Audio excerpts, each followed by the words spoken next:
ইমাম আহমদ বিন হাম্বল রাহিমাহুল্লাহ ছিলেন 10 লক্ষ হাদিসের হাফেজ, এরপরেও জনগণ মেনে নেয়নি।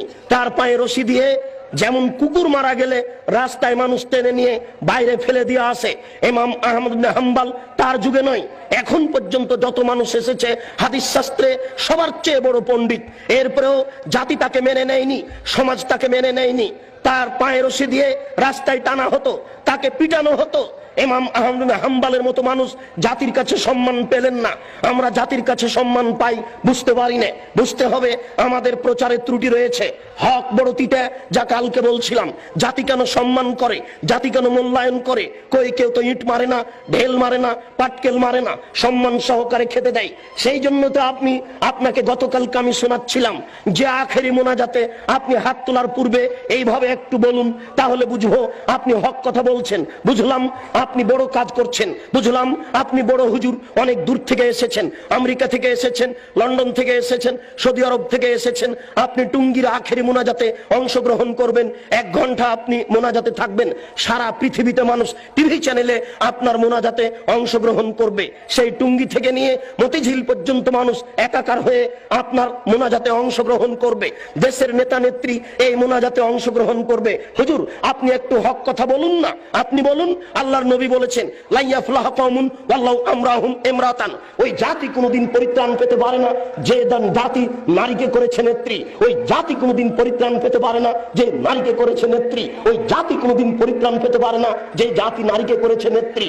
আপনি বলুন দোয়া করার পূর্বে আল্লাহ রাসূল বলছেন আলী লা তাদুতিম সালান ইল্লা তামাস্তাহু ওয়ালা কাবরান মুসরিফান ইল্লা সাওয়াইতাহু। আলী তুমি ছাড়বে না কোনো উঁচু কবর, সবকে ভেঙে সমান করে দাও। আলী তুমি ছাড়বে না কোনো ছবি মূর্তি, সবকে ভেঙে একাকার করে দাও।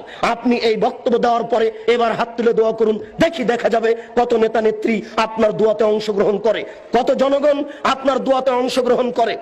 আপনি হাত তুলে দোয়া করার পূর্বে বলুন আল্লাহর নবী বলেছেন মান সাদ্দা ফুরজাতান বানাল্লাহু লাহু বাইতান ফিল জান্নাহ। আল্লাহর নবী বলেছেন সালাত আদায় করার সময়তে দুইজনের মাঝে যেই ফাঁকা রয়েছে এই ফাঁকা বন্ধ করে যে আল্লাহ তার জন্য জান্নাতে ঘর নির্মাণ করেন। আপনি বলুন একটু, এরপরে আপনি হাত তুলে দোয়া শুরু করবেন।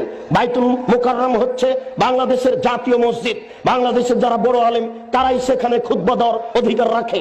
বাংলাদেশের 3 কোটি আহলে হাদিসের আমির হচ্ছেন মুহতারাম আমিরে জামাত ডক্টর আসাদুল্লাহ গালিব, 5 ভাষার সমমানের পণ্ডিত। কই আজ পর্যন্ত আমরা দেখলাম না যে বাইতুল মুকাররমে তিনি খুতবা দিতে পারছেন। কোথায় হক রয়েছে? কে হকের কথা বলবে? আপনি একটু দোয়া করার পূর্বে বলুন দেশবাসী শোনো, যারা বাইতুল মুকাররমের ইমাম তারাও শুনে রাখুন আল্লাহর নবী বলেছেন মান সাদ্দা ফুরজাতান বানাল্লাহু লাহু বাইতান ফিল জান্নাহ। যেই ব্যক্তি দুইজনের মাঝের ফাঁকা বন্ধ করবে তার জন্য আল্লাহ জান্নাতে ঘর নির্মাণ করবেন।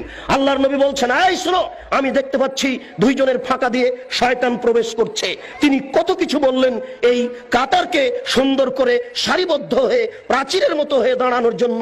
আর বাইতুল মুকাররমে গিয়ে দেখি, অন্যান্য মসজিদে গিয়ে দেখি একজন 1 হাত সামনে আছে, 1 হাত পিছনে আছে, কোন জায়গাতে 2 হাত ফাঁকা আছে, 5 হাত ফাঁকা আছে, এইভাবে সালাত শুরু হয়ে যাচ্ছে। কই আপনি তো একটু হাত তোলার পূর্বে এই কথা বলতে পারেন না? বলুন দেখি, হক বুঝা যাবে কাতে, আর বুঝা যাবে কত মানুষ আপনার এখানে বেশি হয় আর কম হয়।